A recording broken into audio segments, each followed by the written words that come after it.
Live ஓகேயா போகுதா?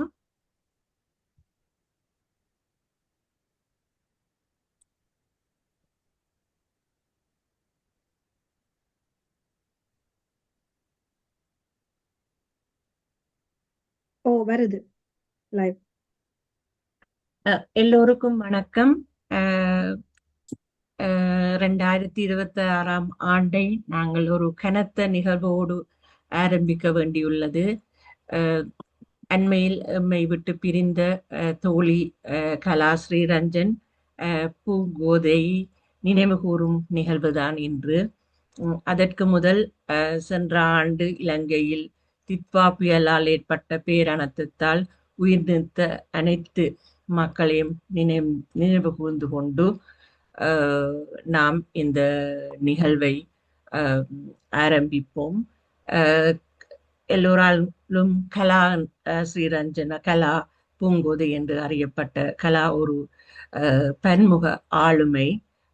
குறுகிய காலத்தில் எல்லோரோடும் அம், இணைந்து செயற்பட்டதுடன் நட்பை பாராட்டிய ஒரு அஹ், அன்பான ஒரு தோழி. கலாவை பிரிந்தது எல்லோருக்கும் ஒரு இழப்பு. அஹ், கலா அஹ், ஒரு ஆசிரியர், அதே நேரத்தில் சமூக செயற்பாட்டாளராகவும் முனைப்பாக செயற்பட்டு வந்தவர். அவரது முதல் சிறுகதை தொகுதி நிறமில்லா மனிதர்கள். அஹ், அதை போன்று தான் நோயுற்ற வேளையிலும் தனது அனுபவங்களை மிகவும் பாசிட்டிவாக எதிர்கொண்டு outside of the world என்ற புத்தகத்தையும் அவர் எழுதியிருந்தார். அதே நேரம் அவர் வந்து கல்வி ரீதியாகவும் பல குழந்தைகளுக்கு ஆங்கிலம் புகட்டியும் அதே நேரம் சிறுவர் நூல்களையும் அவர் எழுதி வந்தார். ஒரு பெண் வந்து ஆணாதிக்க சமூகத்தில் தன்னை நிலைநிறுத்திக் கொள்ள அல்லது தனது இலக்கை அடைவதற்கு எவ்வளவு சிரமங்களை எதிர்கொள்ள வேண்டும், எவ்வளவு சவால்களை எதிர்கொள்ள வேண்டும் என்றது எல்லோருக்கும் தெரியும். அத்தனை சவால்களையும் கலா தன் வாழ்வில் எதிர்கொண்டு தனக்கான ஒரு இடத்தை ஒரு அமைத்து கொண்டு குறுகிய கால அவரது வாழ்வில் அவர் அது செயற்பாட்டு மூலம் அவர் வந்து தனக்கென்ற ஒரு இடத்தை வந்து நிறுவி உள்ளார் என்பதை நாம் மறக்க முடியாது.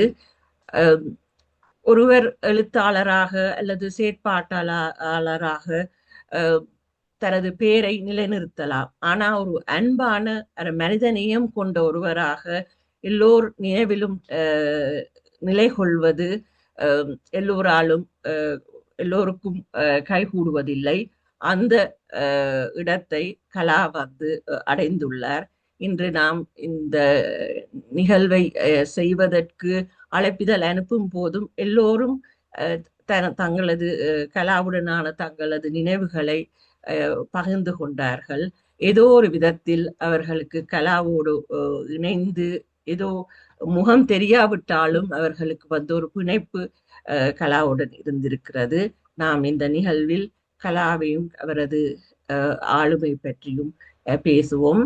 முதலாவதாக பேசுவதற்கு நவஜோதி ஜோகரட்னம்.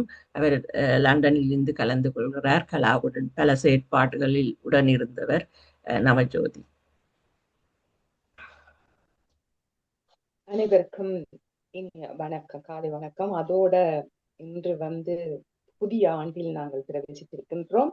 அந்த வகையில் 2026ஆம் ஆண்டு எல்லோருக்கும் நான் புது வருட வாழ்த்துக்களை முதலில் தெரிவித்து, ஒரு துக்ககாரமான செய்தியாக இருந்தாலும் உலகம் எல்லாமே நாங்கள் அதைத்தான் பார்த்து கொண்டு இருக்கின்றோம். அந்த வகையில் நாங்கள் ஒரு நம்பிக்கையோடு கலா ஸ்ரீரஞ்சன் பூங்கோதை என்ற ஒரு ஆளுமை மிக்க ஒரு பெண்ணை பற்றி இன்று ஆரம்பத்திலேயே கதைத்து அவரை மிகவும் அவருடைய நல்ல பண்புகளையும் நல்ல குணங்களையும் எங்களுக்கு ஒரு நம்பிக்கையோடு திகழ்ந்த ஒரு பெண்ணை பற்றி பேசுவதற்கு நாங்கள் அதற்கு அஞ்சலி செலுத்துவதும் பற்றி உமா பல விடயங்களை கூறியிருந்தார். அந்த வகையில் அவரை நான் இங்கு எப்படி எனக்கு கலாஸ்ரீரஞ்சன் பூங்கோதை அவர்களை எனக்கு அறிமுகமானவர் என்பதில் தொடங்கி நான் அவரை பற்றி ஒரு அஞ்சலியை கூறலாம் என்று எண்ணுகிறேன்.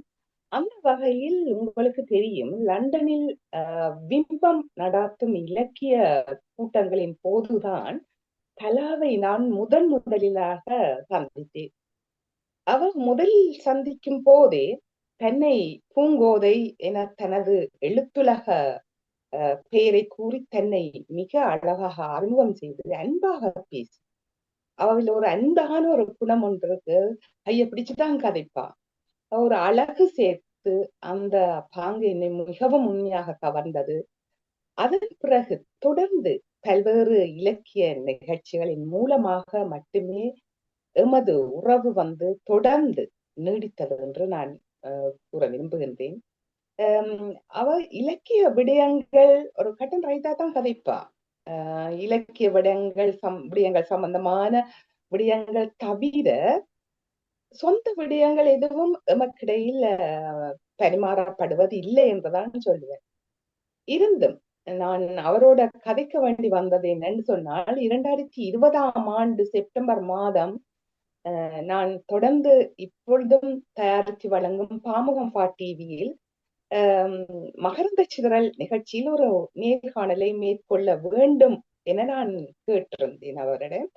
அவர் உடனேயே பூங்கோதை மிகவும் மகிழ்ச்சியுடன் அதனை செய்ய ஒப்புக்கொண்டார். எனக்கு அது மிக மகிழ்ச்சியா இருந்தது. அந்த வேளையில் தான் எப்படியோ நான் அவரோட கதைச்சு சில விவரங்களை அறிய அவருடன் கலந்தாத்தான் உரையாடுவதற்கு பெற்று அதை மிகவும் நன்றாக அமையும் என்ற வகையில அவரோட உரையாடி பல தகவல்களை பெற முடிந்தது. மிக நல்ல தகவல்களோட தான் அந்த நேர்காணலை நாங்கள் மேற்கொண்டிருந்தோம். ஆனா அந்த வேளை தான் தனக்கு தனது குடும்பம் பற்றி அவர் கதைக்கவில்லை. தனக்கு 2 மகன்மார் இருக்கின்றார்கள் என்று கூறினார். நானும் சொன்னேன், எனக்கும் 2 மகன்மார் உள்ளனர் என்று கூறி, அதாவது நாங்கள் இருவரும் ஒருவித ஒற்றுமை இருக்கிறது மாதிரி பூரிப்படைந்தோம். ஆனா துப்பாக்கிய நிலை என்னன்னா, நான் செய்த அவருடைய நேர்காணல் கடைசியாக இப்ப பிம்பம் ராஜா ஓவியர் ராஜா அதற்கு கூட கேட்டிருந்தார். 2020 செய்த எங்களுடைய இது ஹேக் பண்ணி விட்டார்கள். அதனால திரு நடாமோகனுக்கு மிகுந்த கவலையுடன் தெரிஞ்சார். அவரோட செய்த நேர்காணல் அதோட போய்விட்டது என்ற ஒரு கவலையான விடயமும் எனக்கு தகவலும் கிடைத்தது. ஆனா பரவாயில்லை. இருந்தாலும் கடந்த 2024 கூட பிம்பம் ஒழுங்கு செய்தார். அதிகமாக கூட இலக்கிய கூட்டங்களை பிம்பம் செய்வது உங்களை எல்லோருக்கும் தெரிஞ்ச அந்த விஷயம். அவர் கடந்த 24 கிறிஸ்துமஸ் நிகழ்ச்சியிலும் கலாஸ்ரீ ரஞ்சன் மிக மகிழ்வுடன் சென்றிருந்தார். அவ்வேளையில் தான் அவர் உண்மைதான், எனக்கும் அவர் மார்பு புற்றுநோய் மீண்டதாகவும் மீண்டும் புதிதாக உருவெடுத்த தனது தலைமையர் கூட மிகவும் கருப்பாகவும் அடர்த்தியாகவும் வளர்ந்திருப்பதை காட்டி சரியாக மகிழ்ந்திருந்தார். உண்மையில நான் அடைந்த மகிழ்ச்சிக்கோ இல்லை இருந்தும் கடந்த சில வருடங்களாக உண்மையாக அவரை பாதித்த அந்த நோய் குறித்த எந்தவித தகவலும் அறியாது இருந்திருக்கின்றேனே என்ற ஒரு குற்ற உணர்வு ஒன்று என்னை தட்டி கொண்டது என்றது உண்மைதான். ஏன்னு சொன்னா அவ்வளவு ஜொலியாத்தான் வருவார், சந்தோஷமா கதைப்பார், நல்ல வடிவா ட்ரெஸ் பண்ணுவார். எவ்ரி டைம் தன்னுடைய ஸ்டைல் எல்லாம் மாத்தி கொண்டு வருவா. அப்ப எனக்கு அதுல சரியான விருப்பமான ஒரு விஷயம். ஆனபடியால அவர் ஒரு நேர்மறை ஆளுமை அவரை மீட்டி இருக்கிறது என்றுதான் நான் நம்புகின்றேன். ஆனால் இன்று நான் இந்த நம்பிக்கை பொய்த்து விட்டது. கலா இறுதி வரை மிக ஒரு மகிழ்வான ஒரு பெண் போல தன்னை அலங்கரித்து வந்தத எல்லாம் எனக்கு இப்போ காட்சியாக வந்து கொண்டிருக்கின்றது. அவரின் நான் கூறியது போன்று ஒரு ரசிக்கக்கூடிய ஒருவர், எதனையும் ஒரு ரசனைக்குள் அடக்குவது என்பது அவருடைய குணமும் என்னுடைய இயல்பான குணமும் அதாக இருந்தது. அழகாகவும் வெறும் மிகுந்த ஒரு நம்பிக்கையோடு எதிர்நீச்சல் போட்டு சமூகம் அளித்திருந்தமையை நான் அவதானித்திருக்கின்றேன். ஒரு நாளுமே அவ வந்து மனங்கலங்கி நின்றதை நான் பார்த்ததில்லை. எந்த நேரம் சிரித்து சந்தோஷமாக வந்து எல்லோருடையும் ஓடி ஓடி கதைப்பா, ஒரு பெருமை, அப்படியான ஒரு தன்மை அவளிடம் இருந்ததை நான் இங்க பெருமையாக கூற விரும்புகின்றேன். நாங்கள் அப்படி அந்த ஒரு அவ்வளவு ஒரு எளிமையாக எல்லோருடையும் அன்பாக பழகக்கூடியவர். 2023ஆம் ஆண்டு மீண்டும் நான் இந்த லண்டன் விம்பம் நடாத்திய இலக்கிய நிகழ்ச்சியில் கலந்து கொள்வதற்கு உங்களுக்கு தெரியும், ஆஸ்திரேலியாவிலிருந்து வருகை தந்திருந்த பிரபல எழுத்தாளர் முருகபூபதி அவர்களுடன் நான் சென்றிருந்தேன். மீண்டும் நான் கலாவுடன் நிகழ்ச்சியில் இணைந்து பங்கேற்றி பேசும் எனக்கு ஒரு வாய்ப்பு அன்று ஏற்பட்டது. முருகபூபதி, கலா, நான் 3 பேரும் இணைந்து ஒரு புகைப்படம் நாங்கள் எடுத்துக்கொண்டோம். அதன் பின்னர் எழுத்தாளர் முருகபூபதி அவர்கள் எங்கள் இருவர் குறித்தும் அழகான ஒரு கட்டுரை எழுதியமையை நீங்கள் நினைவில் இருந்து என்னால் தவிர்க்க முடியவில்லை. நீங்கள் எத்தனையோ நேரம் வாசித்திருக்கலாம் என்றுதான் நான் நம்புகின்றேன். அப்படி ஒரு குறிப்பாக எழுதியிருந்தார். அதாவது அவரது கட்டுரையில் இருந்துதான் நான் கலாவின் குடும்ப பின்னணியை என்னால அறிய முடிந்தது. அதை நான் இங்கே குறிப்பிட விரும்புகின்றேன். கலாவின் தந்தையார் வந்து வேலாயுதம் பிள்ளை, துணைவி வந்து புவனேஸ்வரி பற்றியும் ஒரு 50 ஆண்டுகளுக்கு முன்னர் சிறுமியாக இவர்கள் எல்லாரும் நீர்கொழும்பில் தான் பார்த்ததாகவும், பூங்கோதை தற்போது ஒரு ஆளுமை உள்ள பெண்ணாக, எழுத்தாளராக, சமூக செயற்பாட்டாளராக, அவருடைய தாயும் ஒரு ஆசிரியராக அங்கு நீர்கொழும்பில இருந்திருக்கின்றார். அதே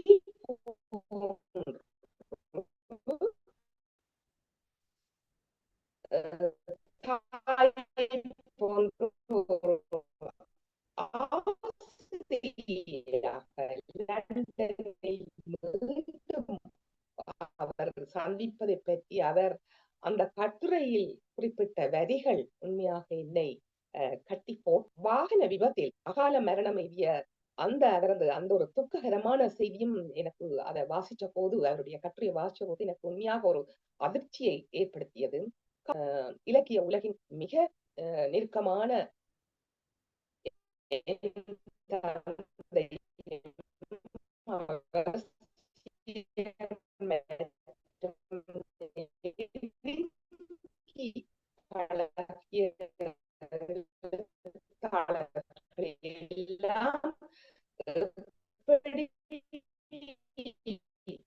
பதிவாக்குவார்.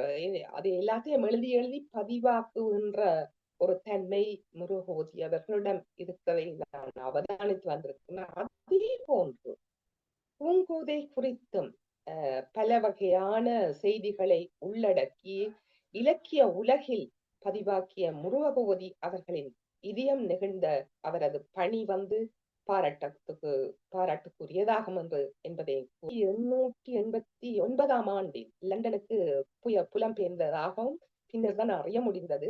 சவுத் பேங்க் யூனிவர்சிட்டி சுகாதாரம் மற்றது சமூக விஞ்ஞானம் ஆகிய அது ஒரு மிகவும் ஒரு தானாக அதுக்கு பிறகு அவருடைய நினைக்கிறேன் இங்க அவருடைய சகோதரர் இருக்கின்றார், அவருடன் சேர்ந்து அவர் இந்த வகையில அவர் முன்னேறியது மிகவும் ஒரு பாராட்டுக்குரிய விஷயம். பின்னர் மெட்ரோபாலிட்டன் யூனிவர்சிட்டியில் கலைமாமணி பட்டத்தையும் தொடர்ந்து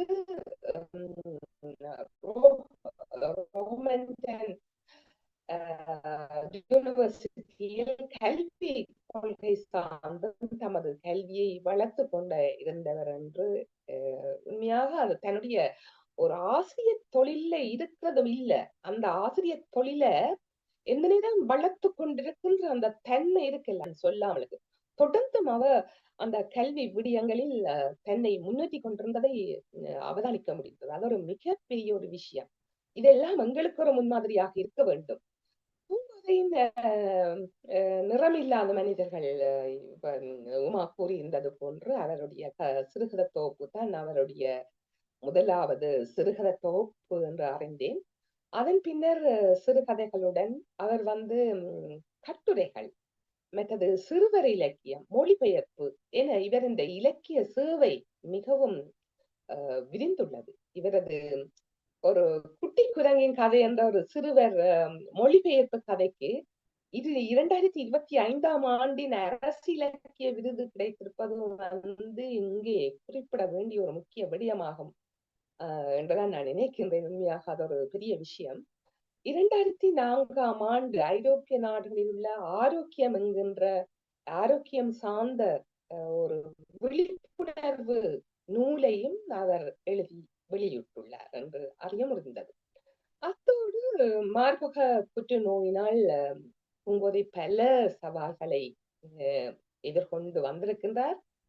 அதன் தாக்கத்தின் வாழ்க்கை முறை மாற்றங்களையும்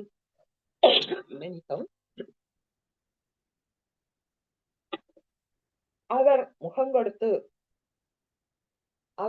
கொடுத்த அந்த தகவல்களையும் நூலாக்கி அதன் வெளியீடு இடம்பெற்ற வேளை உண்மையில் எனக்கு அன்று எனக்கு இங்க சமூகம் அளிக்க முடியவில்லை. நான் வேறு ஒரு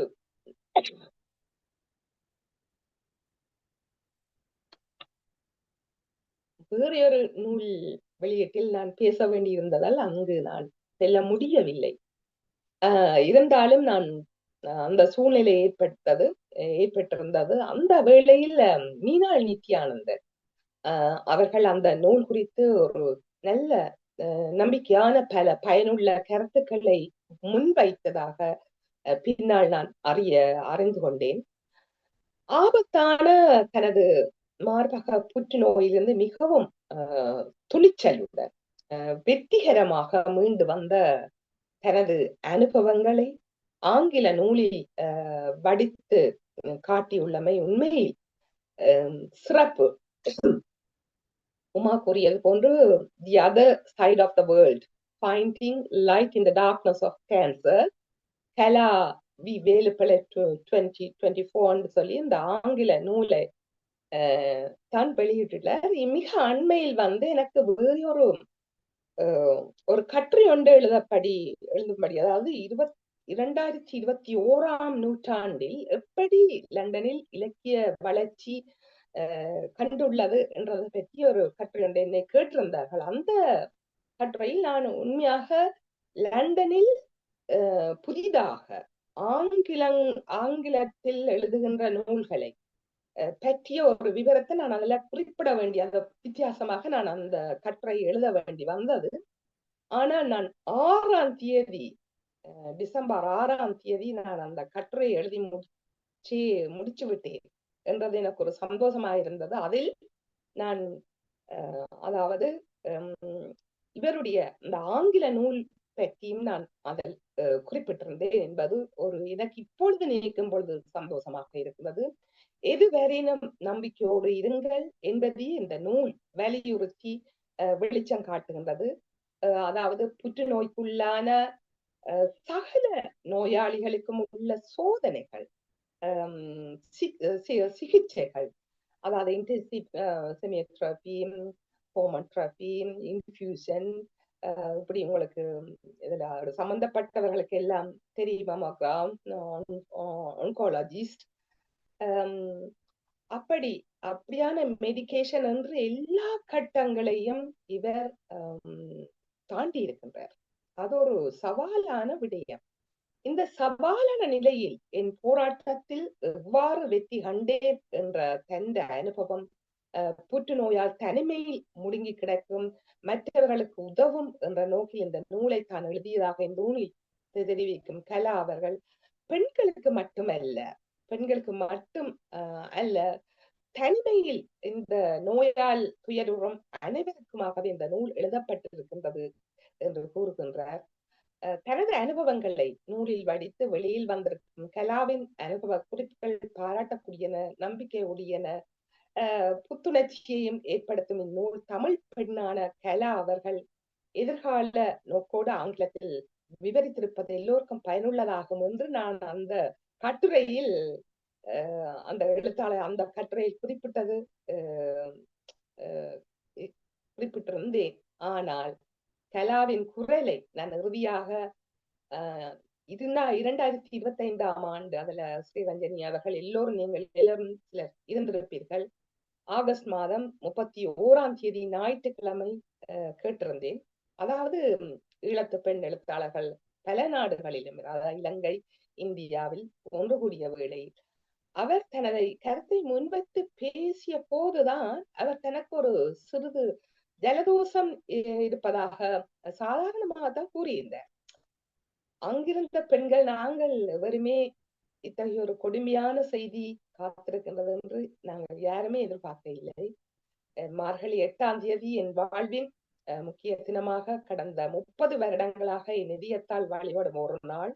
என் அன்பு தந்தை அகஸ்தியர் அவர்களும் பாரிஸ் நகரில் தன் சிந்தனையை நிறுத்தியமை விட்டு பிரிந்த தினம்.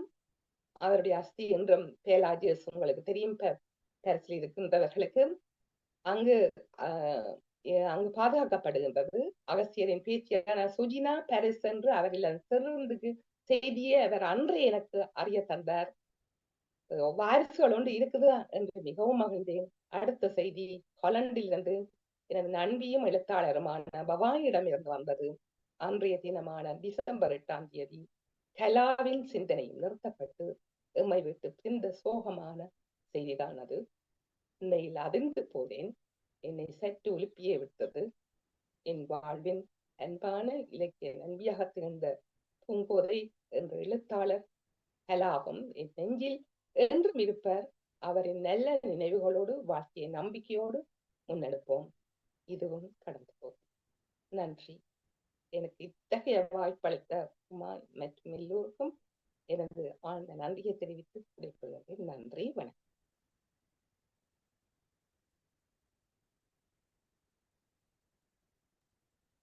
நன்றி நவஜோதி.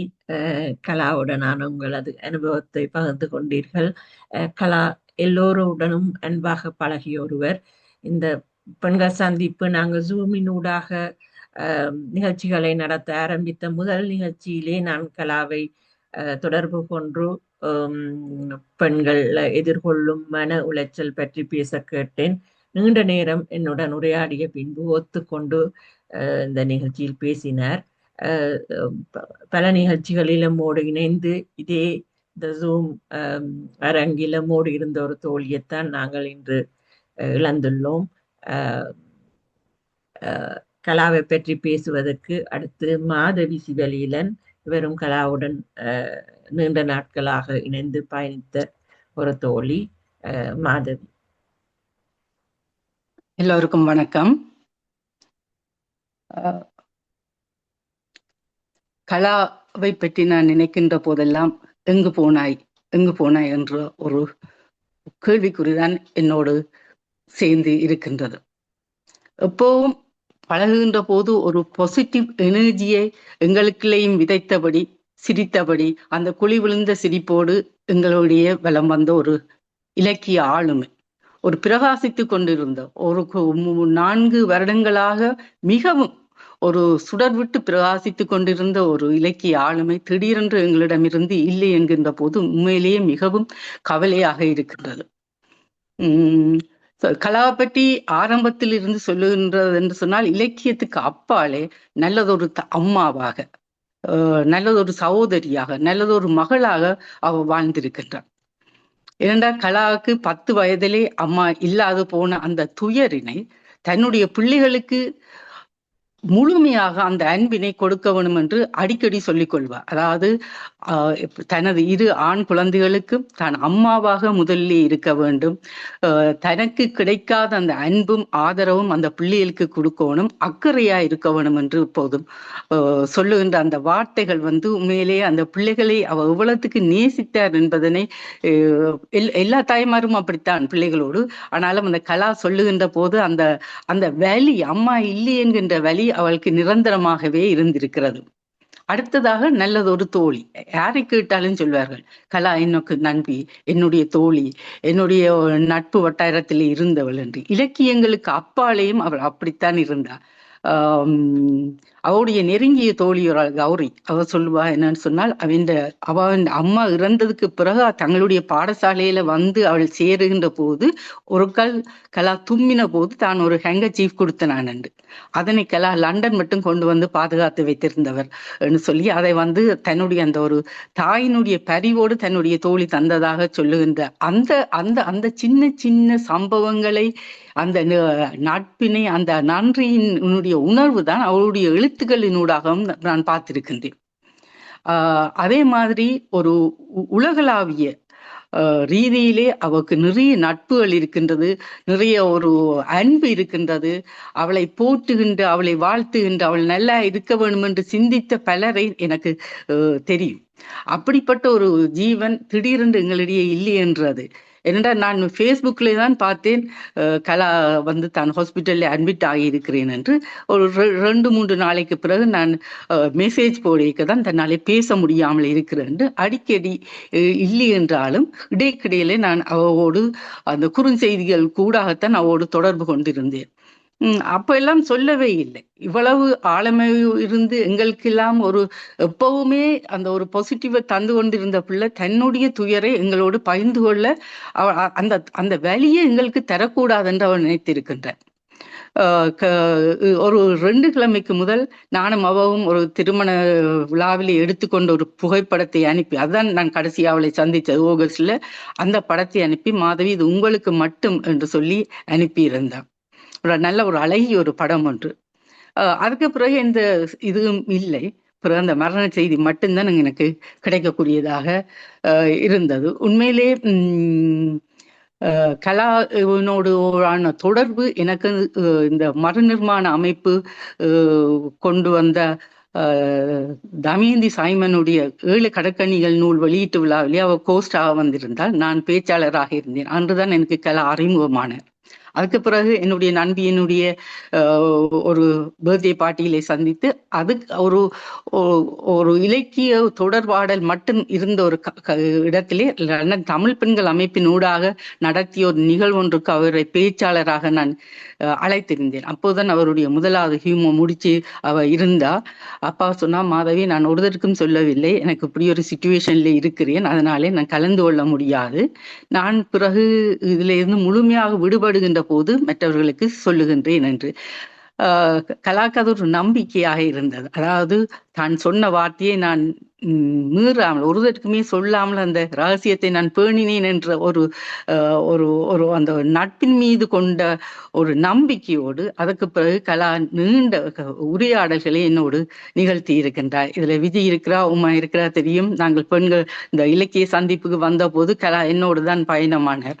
நாங்கள் பிரான்ஸுக்கு வந்தோம்.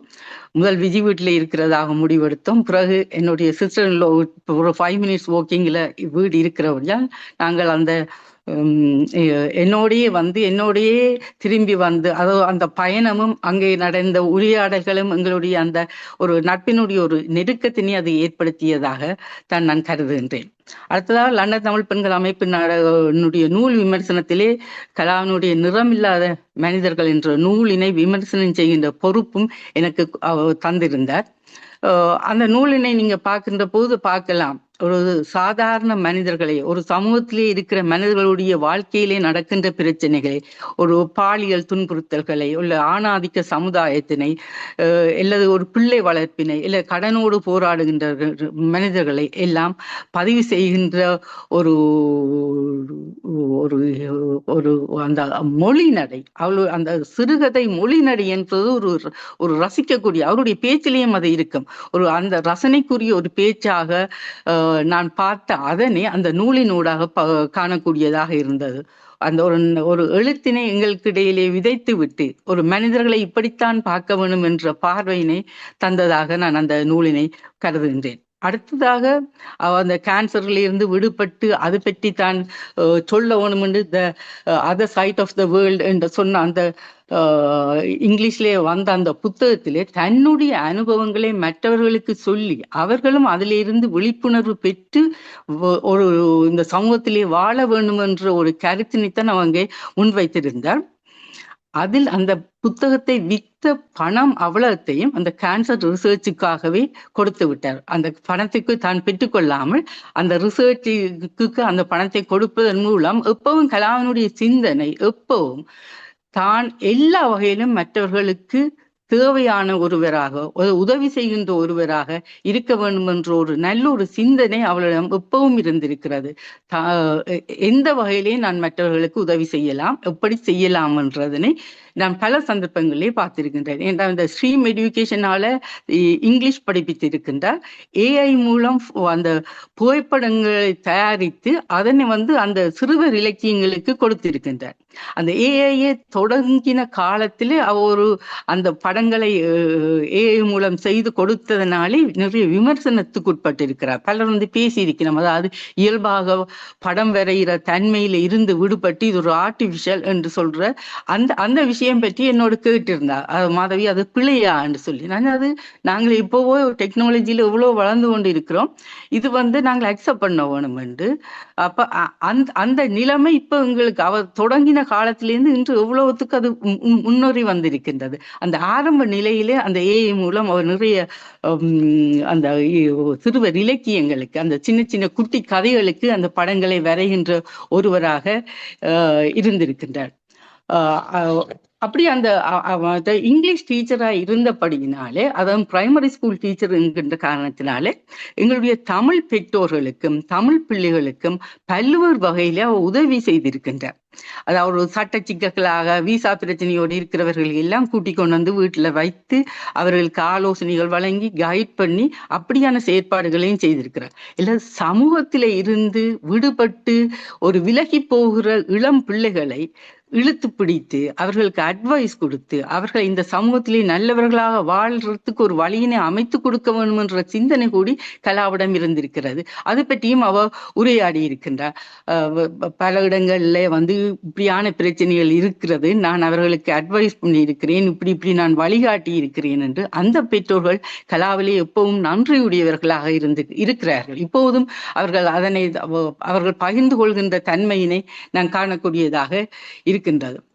அடுத்தது கலா படிக்கிற காலத்திலிருந்து ஒரு அரசியல் செயற்பாட்டாளர், சமூக செயற்பாட்டாளராக நாங்கள் இப்போது அடையாளம் கண்டாலும் ஒரு அரசியல் செயற்பாட்டாளராக இருந்திருக்கிறார். அதாவது தன்னுடைய சகோதரர்கள் எந்த அரசியல் சார்ந்து இருந்தார்களோ அவர்களுக்கு தன்னால் என்ற ஒரு டைபிஸ்டாக இருந்து அந்த சிந்தனைகள் அந்த எண்ணப்பாடுகள் இட்டவரை அவரிடம் இருந்திருக்கிறது.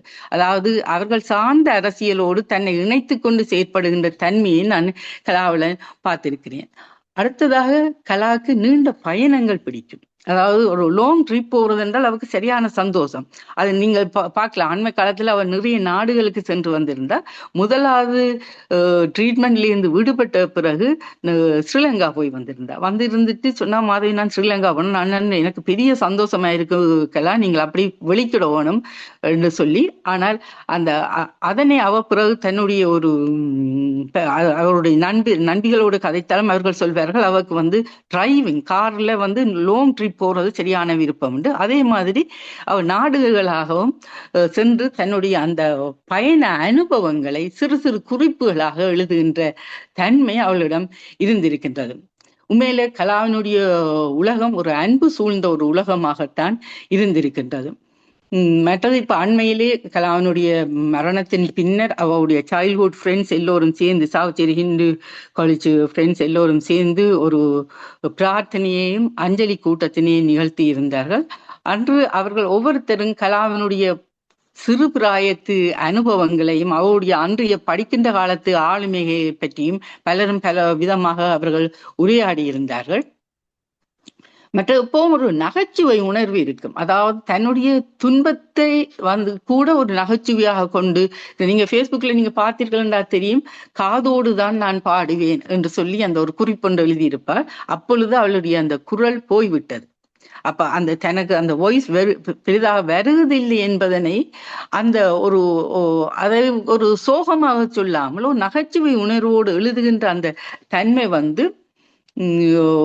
அது அவளுக்கே உரியதாக அந்த ஒரு சிறுகதை ஆசிரியர் எவ்வாறு பல்வேறு வகையான உணர்வுகளை தன்னுடைய கதைகளுக்கூடாக கொண்டு வர இயலுமோ அதே தன்மையோடு தன்னுடைய வாழ்க்கையையும் அதனை உரையாடுகின்ற போதும் எழுதுகின்ற போதும் அதனை பயன்படுத்தி கொண்டார்கள். இப்ப அண்மையிலே கடைசியாக அவருடைய அந்த த ஸ்டோரி ஆஃப் லிட்டில் மங்கிக்கு அவ தமிழிலே மொழிபெயர்ப்பு செய்ததற்காக அவர்களுக்கு அந்த அரச விருது கிடைத்திருந்தது. அது பற்றி முருகபூபதி அவர்கள் சொல்லுகின்றார், இன நல்லிணக்கத்துக்கு இந்த நூல் ஒரு எடுத்துக்காட்டாக, சிங்கள மொழியில வந்த நூலினை ஆங்கிலத்திலேயும் தமிழிலேயும் அது மொழிபெயர்ப்பு செய்யப்பட்டிருக்கிறது. அதே நேரம் அதுக்கு அழகான ஓவியங்கள் கிடைத்திருக்கு, வரையப்பட்டிருக்கிறது என்று சொல்லுகின்ற போது எல்லாரோடும் எங்கு தன்னுடைய ஆளுமையை பதிவு செய்ய முடியுமோ அங்கெல்லாம் கலாவினுடைய முத்திரை இருந்திருக்கின்றது. எல்லாவற்றுக்கும் மேலாக நல்ல ஒரு ஸ்ட்ரெயிட் ஃபார்வர்டான, தனக்கு இது பிடிக்கும் பிடிக்கல என்பதனை அழகாக சொல்லுகின்ற ஒரு பெண்ணாக நான் அவரை பார்த்திருக்கின்றேன். கலாவினுடைய மரணத்தின் பின்னர் அவருடைய மகன் என்னோடு 2 தடவைகள் உரையாடி இருக்கின்றார். அப்பொழுது அவர் சொன்ன வார்த்தை அம்மா இப்ப பெயின் இல்லாமல் அமைதியாக இருப்பா ஆன்டி என்று. அந்த சொல்லினை கலா தன்னுடைய நண்பி அவரது சக ஆசிரியர் ஜூட்டா இறந்த போது வலிகளிட்ட உலகில் அமைதியாக தூங்குங்கள் என்று கலா எழுதியிருக்கின்றார். அந்த வார்த்தையைத்தான் நான் அவளுக்கும் இப்பொழுது நான் சொல்லக்கூடியதாக இருக்கின்றது. அதாவது வலிகளற்ற ஒரு உலகிலே நீ அமைதியாக தூங்கு என்ற அந்த சொல்லுக்கு மேலாக இந்த இலக்கிய உலகிலே ஒரு மன வலிமையோடும் தன்னுடைய தோல்விகள் துயரங்கள் எல்லாவற்றையும் தாங்கி பிடித்து ஒரு பெண்ணாக இலக்கிய ஆளுமையாக வாழ்ந்ததிலே கலா எப்பொழுதும் வெற்றி அடைந்தவராகத்தான் இருக்கின்றேன். இது லண்டனை பொறுத்தவரையிலே விம்பத்தினூடாக, மரநிர்மாண அமைப்பினூடாக, லண்டன் தமிழ் பெண்கள் அமைப்பினூடாக தன்னுடைய பங்களிப்பினை, இலக்கிய பங்களிப்பினை ஒரு அந்த வாழ்ந்த காலத்திலே ஒரு பயனுடையதாக அமைத்து சென்றிருக்கின்றார். என்னுடைய சிறந்தாழ்ந்த அஞ்சலியை அவளுக்கு நான் செலுத்திக் கொள்கின்றேன். நன்றி.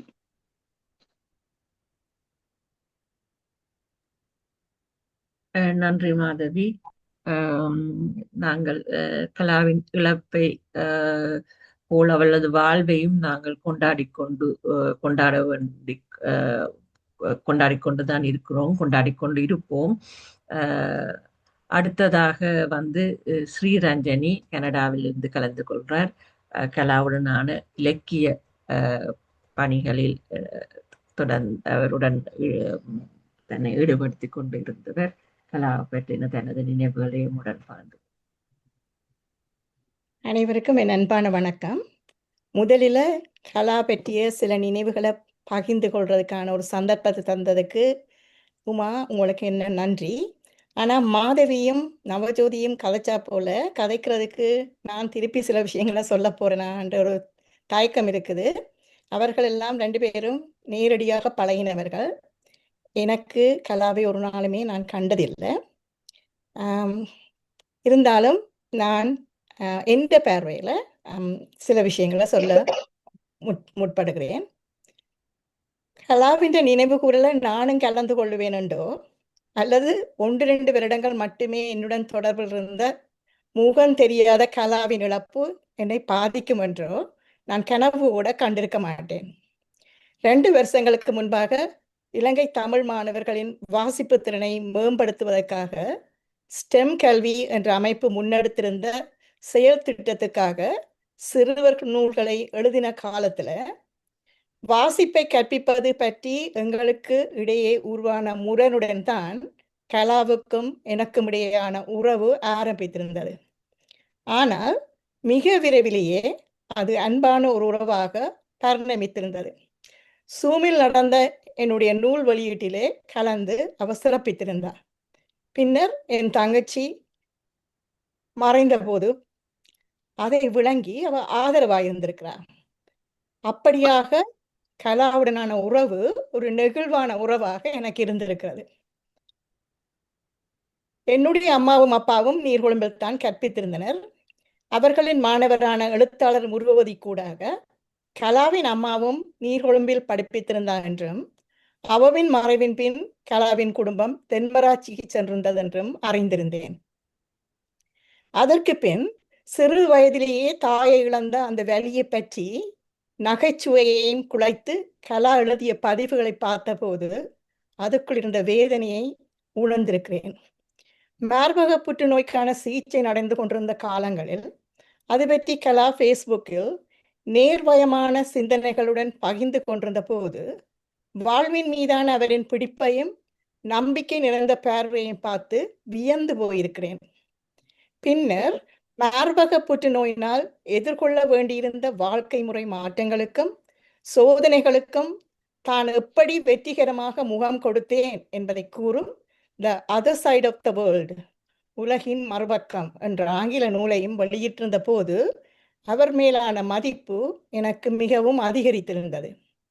நோயினால் துவண்டு வாழ்க்கையில் சலிப்புற்று ஒதுங்கி போகாமல் தான் பெற்றுக்கொண்ட அறிவையும் அனுபவங்களையும் சமூகத்துக்கும் கடத்த வேண்டும் என்ற ஒரு ஆசிரியருக்குரிய துடிப்பு மிக்க மனதுடனும் அர்ப்பணிப்புடனும் அவர் செய்தது ஒரு பெரும் செயல் எனலாம். பின்னர் அந்த நூலின் விற்பனை மூலம் கிடைத்த பணத்தை புற்றுநோயை முன்கூட்டியே அறிவதற்கும் தனி நபரின் தேவைகளுக்கேற்ற சிறந்த சிகிச்சைகளை வழங்குவதற்கும் உதவுவதற்கான புற்றுநோய் ஆய்வுக்கும் அந்த ஆய்வுகளுக்கு தேவையான அதிநவீன உபகரணங்கள் மற்றும் தொழில்நுட்பத்துக்கு நிதியளிக்கும் the Royal Marsden's cancer charity அமைப்புக்கு வழங்கியிருக்கிறார்.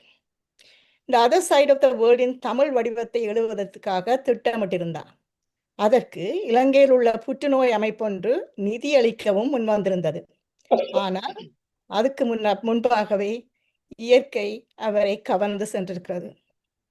அது மட்டுமன்றி நூல் ஒன்றினை ஆங்கிலத்தில் மொழிபெயர்ப்பது உள்ளடங்காக செய்வதற்கென பல விடயங்களை திட்டமிட்டிருந்தார்.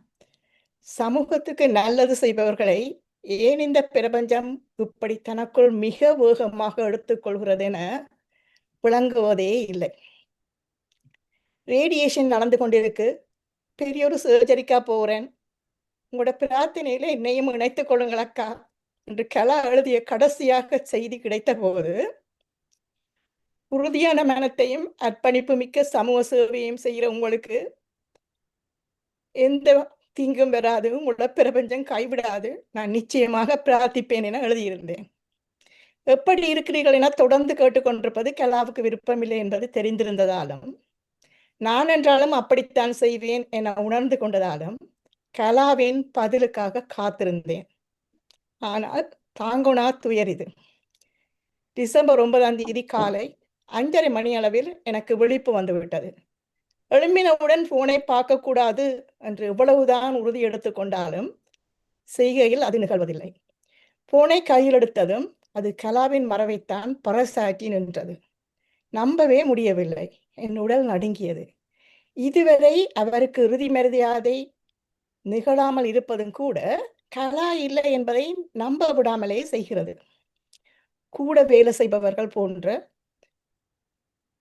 சிலரின், அதாவது அவரின் குடும்பத்தினரை பழக்கமற்ற சிநேகிதங்கள் எங்களை விட்டு நீங்கும் போது எதையும் அறிய முடியாத வறுமை ஏற்படுவது வாஸ்தவம்தான்.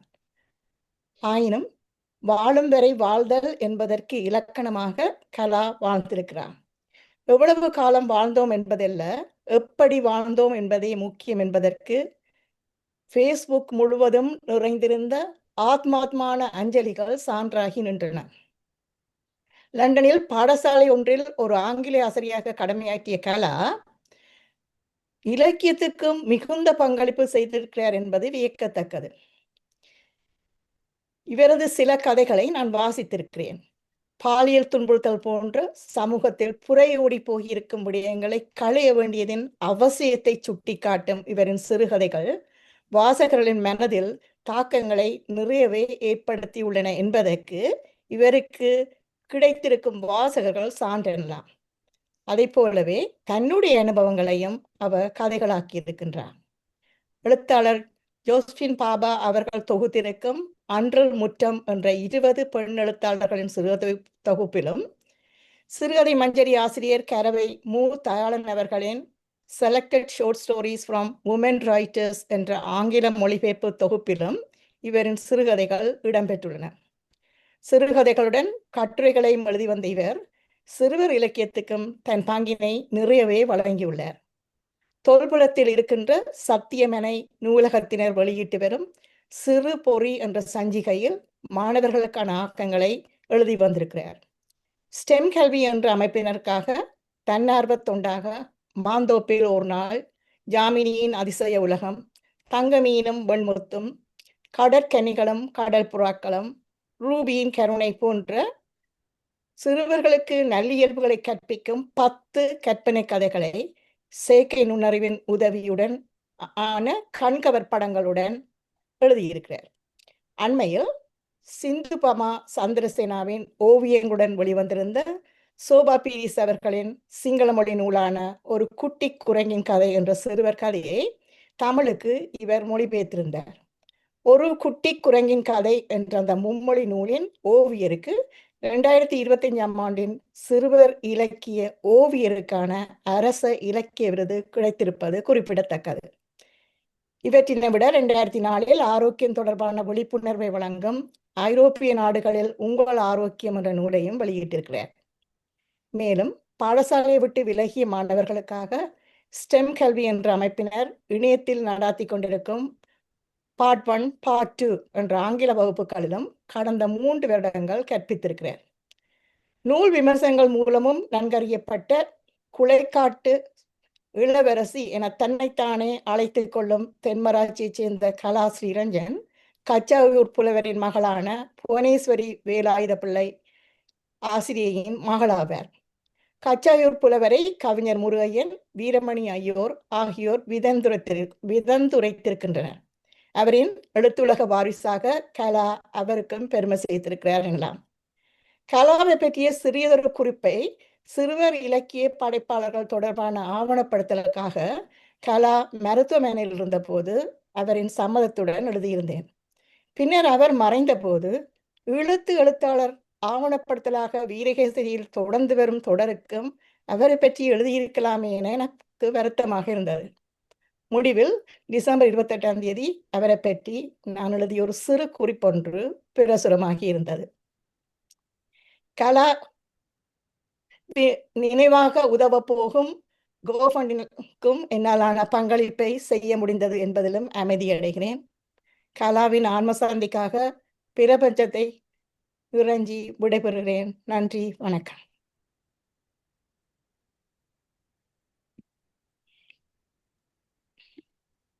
நன்றி ஸ்ரீரஞ்சனி. கலாவின் உங்கள் அவருடன் உறவு சார்ந்தும் அவரது ஆக்கம் ஆளுமை சார்ந்தும் நீங்கள் நிறைய விடயங்களை எங்களோடு பகிர்ந்து கொண்டீர்கள். அதன் ஒரு மனிதர் எப்படி வாழ்ந்தார் என்றதுதான் முக்கியம். அதற்கு கலாவின் வாழ்க்கை பறைசாற்றி கொண்டிருக்கிறது. நீங்கள் சொன்ன போது எல்லோருமே அவர் இறந்த அந்த அந்த நொடி பொழுதிலேயே அவர் சார்ந்து தங்களது அஞ்சலிகளை தெரிவித்திருந்தார்கள். அது எல்லாருமே அவரது அன்பைத்தான் எங்களுக்கு சொல்லிக் கொண்டிருந்தனர். அடுத்து இறுதியாக அஞ்சனா லண்டனில் இருந்து பேசுவார். வணக்கம். எல்லோருக்கும் புது வருட வாழ்த்துக்கள். கலா ஸ்ரீரஞ்சன் பற்றி இப்ப ஏற்கனவே பேசின 3 பேரும் நிறைய விஷயங்களை சொல்லிட்டாங்க. எனக்கு இன்னும் பெருசா சொல்றேன்னு தெரியல. அவருடைய எழுத்து பணியும் இலக்கிய பணியும் பற்றியும் இப்ப நிறைய நாங்க கேள்விப்பட்டிருக்கிறோம்.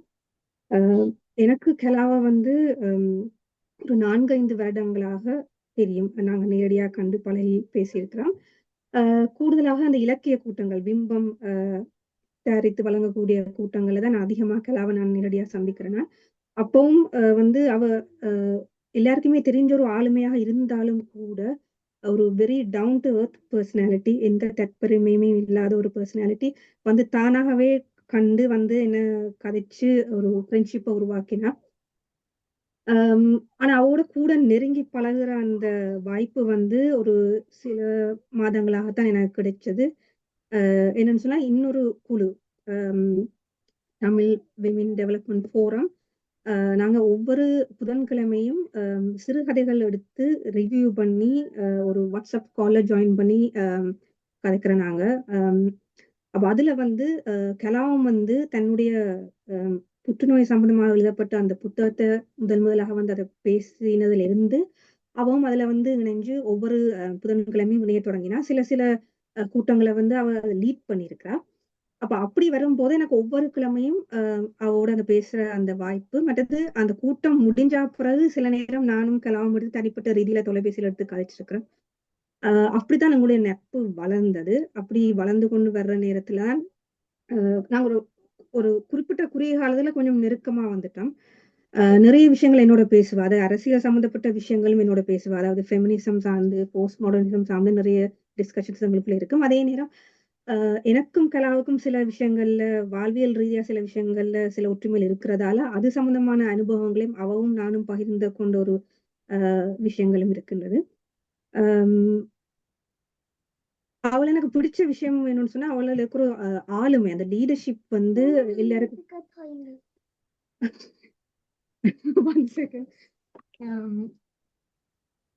அவள இருக்க ஆளுமை வந்து எனக்கு மிகவும் பிடிச்ச ஒரு விஷயம். எந்த ஒரு கூட்டத்தை அவ தலைமை தாங்கினாலும் அத வந்து தன்னுடைய கட்டுக்கோப்புக்குள்ள அதை வச்சிருப்பா. இப்ப ஒரு நாங்க இங்கிலீஷ்ல ஒரு விஷயம் சொல்லுவோம், saying the nastiest things in a nicer way.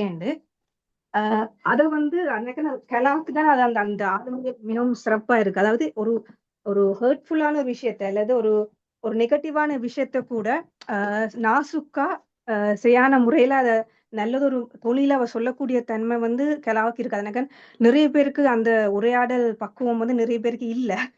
ஆனா கலாவில எனக்கு அது பிடிச்ச விஷயம் உண்டு. மற்றது எந்த ஒரு விஷயத்த எடுத்து கதைச்சாலும் அவக்கு ஒரு நிதானம் இருக்குது. அந்த நிதானத்தை எப்பவுமே அவ கைவிடாம பேணிக்கொண்டே இருப்பா. தனிப்பட்ட ரீதியில மிகவும் ஒரு சந்தோஷமான ஒரு பெண்.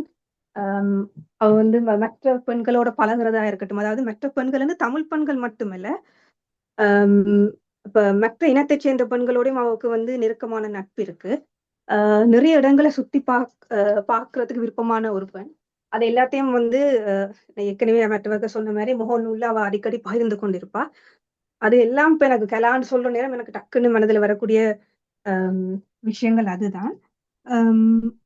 அப்ப அவ வந்து நினைக்கிறேன் கடைசியா அந்த நான் ஏற்கனவே சொன்ன மாதிரி அந்த புதன்கிழமை நடக்கிற அந்த புத்தக கூட்டங்களை வந்து அவ கடைசியா நினைக்கிறேன் ஆகஸ்ட்லாம் கலந்து கொண்டுப்பான்னு நினைக்கிறேன். அதுக்கு பிறகு அவக்கு அந்த அந்த வருத்தம் அவக்கு கொஞ்சம் சீரியஸாக வெளிக்கிட்ட உடனே அவக்கு வந்து எல்லாத்தையும் கொஞ்சம் அதுல அந்த கூட்டங்கள்ல இருந்து கொஞ்சம் ஒதுங்கிட்டா. அப்ப எனக்கும் வந்து அந்த டைம்ல வந்து பெருசா அந்த அளவு அவ கண்டெக்ட் பண்ண முடியாம போயிடுது ஆகஸ்ட் காலப்பகுதியில. எனக்கும் ஒரு சர்ஜரி நடந்தது. அப்ப நானும் அந்த சர்ஜரி ரிகவர் பீரியட்ல இருந்து கொண்டிருந்தேன். ஆனா அவனோட முதலாவது நினைக்கிறேன் கனகாலமா அவட்ட எந்த பதிலுமே வரையில என்ன நடக்குதுன்னு சொல்லி நான் 1st of October அவக்கு ஒரு வாய்ஸ் மெசேஜ் போடுறேன். என்ன நடக்குது, நீங்க சுகம் இல்லைன்னு நான் கேள்விப்பட்டேன், என்ன பிரச்சனையாண்டு. அப்ப அதுக்கு பிறகு அவ ரிப்ளை பண்றா, எனக்கு இப்ப குரல் பிரச்சனை இருக்குது, கதைக்க முடியாம இருக்குது, நிறைய டெஸ்ட்டுகள் எல்லாம் போய்கொண்டிருக்கு, நான் உங்களுக்கு அப்டேட் பண்றேன், தன்னால சாப்பிட கூட முடியாம இருக்குன்னு சொன்னா. அப்ப அதுக்கு பிறகு கொஞ்சம் நான் இடக்கட நான் அடிக்கடியாக தொந்தரவு பண்ணக்கூடாதுக்காண்டி ஒரு 2 வீக்ஸ்க்கு ஒருக்கா நான் வாய்ஸ் மெசேஜ் போடுவேன். அவ அதுக்கு ரிப்ளை பண்ணுவா. அப்படி இருக்கிற பட்சத்துல ஒரு நாள் எனக்கு அக்டோபர் நவம்பர்ல எனக்கு சொல்ற அப்படித்தான் ரேடியோ தெரப்பி கன்சல்டேஷனுக்கு போறேன்னு நினைக்கிறேன். அது 11th of November அந்த எனக்கு மெசேஜ் போடுறா. எனக்கு அடுத்த நாள் வந்து எனக்கு ரேடியோ தெரப்பி இருக்கு, தன்னை வந்து உங்களுடைய தாட்ஸ்ல வச்சிருங்கன்னு சொல்லி எனக்கு ஒரு மெசேஜ் போடுறா. அப்பதான் எனக்கு கன்ஃபார்ம் ஆகுது. அப்போ ஓகே அவக்கு அந்த திருப்ப எனக்கு அந்த கேன்சர் ரிமிஷனுக்குள்ள போயிட்டான்னு சொல்லி எனக்கு அப்பதான் முதலா கன்ஃபார்ம் ஆகுது. எனக்கு அதுக்கு முதலே அந்த சந்தேகம் இருந்தாலும் நான் அவட்ட அதை கேட்கல. ஆனா அதுக்கப்புறம் நார்மலா எனக்கு கொஞ்சம் ஒன்று மெசேஜ் போட்டுக்கொண்டே இருந்தா. அப்ப நானும் இப்ப ஒரு இடத்துல அவ எனக்கு எழுதின மெசேஜ்ல இருந்துச்சு, தனக்கு அடிக்கடி ஆக்களுக்கு மெசேஜோ அல்லது வாய்ஸ் மெசேஜோ அல்லது எழுதுற மெசேஜோ தனக்கு ரெஸ்பாண்ட் பண்றது கஷ்டமா இருக்கு, ஏன்னா எனக்கு சரியான உடம்பு வீக்கா இருக்குது, இதை வேற யாரும் கேட்டாலும் தயவு செய்ய சொல்லுங்க, யாரும் பிள்ளையா நினைக்க வேண்டாம்னு என்று சொன்னபடியா நானும் வந்து அடிக்கடியாவோ தொந்தரவுப்படுத்துறையில 2-3 கிழமை ஒருக்கா ஒரு செக்கின் ஒன்று போடுவேன். கடைசியா அவ எனக்கு போட்ட மெசேஜ் 15th of November. அப்ப அதுல எனக்கு சொல்லியிருக்கிறேன், everything vent well, very long day, next week will be busy and I will be updating. அப்ப நான் அந்த மெசேஜ் பார்த்துட்டு எனக்கு மனதுல இருந்த என்னன்னு சொன்னா, ஓகே அவருக்கு அந்த நோய்க்கான சிகிச்சை எடுத்துக்கொண்டிருக்கிறா. அப்ப அது ஒரு பாசிட்டிவான மெசேஜா தான் எனக்கு போட்டிருக்கிறா. அப்ப அடுத்த கிழமை எனக்கு ஒரு ஓகே ஒரு நல்ல விஷயம் அப்டேட் தான் வரப்போகுது. ஓகே அது ஒரு ரிகவரியில அவ இருக்கிறான்ற மாதிரி ஒரு நிலைமையில தான் என்னுடைய மனம் இருந்தது. அப்ப சரி ஒரு டிசம்பர் 8 கிட்டவா எனக்கு அவன் யோசனை திரும்ப வந்தது. அப்ப நான் அவக்கும் ஒரு விஷயம் நான் சொல்ல வேண்டிய ஒரு தருணம் ஒன்று இருந்தது. அப்ப நான் சரி இவ குறுக்கா மெசேஜ் பண்ணணும், இல்லாட்டி கால் பண்ணணும், இல்ல வாய்ஸ் மெசேஜ் போடணும்னு யோசிச்சு கொண்டிருக்கிற நேரம் தான் இப்படி அவ இறந்து போனான்னு சொல்லி ஒரு விஷயம் எனக்கு இடி மாறி வந்து இறங்கினது. ஏன்னா நான் கொஞ்சம் கூட எதிர்பார்க்கல. ஏன்னா அவருடைய கடைசிய மெசேஜ் பொறுத்த வரைக்கும் நான் வந்து ஓகே அதுல இருந்து ரிகவர் பண்ணி வந்துருவான்னு தான் நினைச்சு கொடுத்தேன் கடைசி வரைக்கும். இப்படி ஒரு விஷயம் திடீர்னு நடக்கும்னு நான் யோசிக்கவே இல்லை. எனக்கு அன்றைய நாள் எனக்கு இன்னுமே நினைச்சு பார்க்கலாம் இருக்கு. எனக்கு அந்த முழு நாளும் என்னால எதுவுமே செய்ய முடியல. நான் ஒர்க்கும் அரைவாசில ஸ்டாப் பண்ணிட்டு வந்துட்டேன்னு சொன்னா எனக்கு எதுவுமே எனக்கு கன்சன்ட்ரேட் பண்ண இல்லாம போயிட்டது. அவ இன்னொரு விஷயம் நான் அதுல சொல்ல நினைக்கிறேன். என்னோட அவ கதைக்கிற நேரம் இந்த அந்த புக்கை பற்றி அவ இங்கிலீஷ்ல எழுதின அந்த கேன்சர் ட்ரீட்மெண்ட் அந்த ஜேர்னியை பற்றி அவ எழுதின அந்த புக்கை பற்றி என்னோட கதைக்கிற நேரம் சொன்னா, தான் வந்து அந்த புக் வெளிவந்த நேரம் ஒரு சில விமர்சனங்கள் அவள நேர்மறையான விமர்சனங்கள் நிறைய இருந்தது, பாசிட்டிவான நிறைய விஷயங்கள் இருந்தது.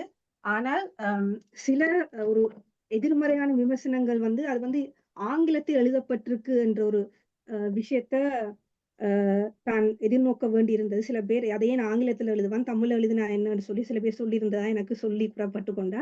அப்ப நான் சொன்னேன், இல்ல அது பரவாயில்ல கலா, பிகாஸ் சில விஷயங்களை வந்து நாங்க சில காலகட்டங்களில் எழுதும் போது உங்களுக்கு ஒரு குறிப்பிட்ட மொழி உங்களுக்கு இலகுவா இருக்கும் அதை வெளிப்படுத்துறதுக்கு. உதாரணத்துக்கு இப்ப அந்த ட்ரீட்மெண்ட் சம்பந்தப்பட்ட விஷயங்கள் வந்து இங்க வந்து இப்ப NHS கொடுக்குற எத்தனையோ லீஃப்லெட்ஸ் இல்லாட்டி அவங்களோட பப்ளிகேஷன்ஸ் வந்து ஆங்கில மொழி தான் அதிகமா இருக்குது. அப்ப அது ஒரு மெடிக்கல் சம்பந்தப்பட்ட சில விஷயங்களை வந்து ஒரு குறிப்பிட்ட மொழியில எழுதுவதற்கு அவருக்கு வந்து ஈஸியா இருந்ததுன்னு சொன்னா அது அவளுடைய தெரிவு, அவளுடைய சாய்ஸ். அப்ப அதை நாங்க விமர்சனம் பண்ணக்கூடாது.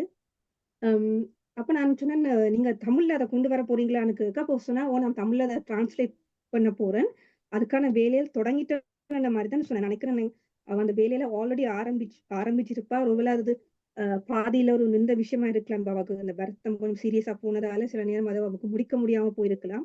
ஆனா என்னுடைய விருப்பம் என்னன்னு சொன்னா, இதுல வந்து இப்ப அவர்களுடைய குடும்பத்துல தனிப்பட்ட ரீதியில அவர்கள் என்ன முடிவு எடுத்திருக்காங்கன்னு தெரியாது. அவர்களுடைய அந்த முடிவு முக்கியம்.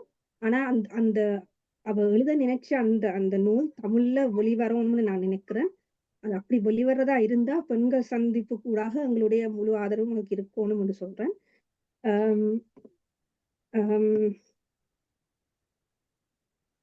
ஐ திங்க் நான் இறுதியா நான் அவக்காக எழுதின ஒரு கவிதை ஒன்றை வாசிக்கிறேன்.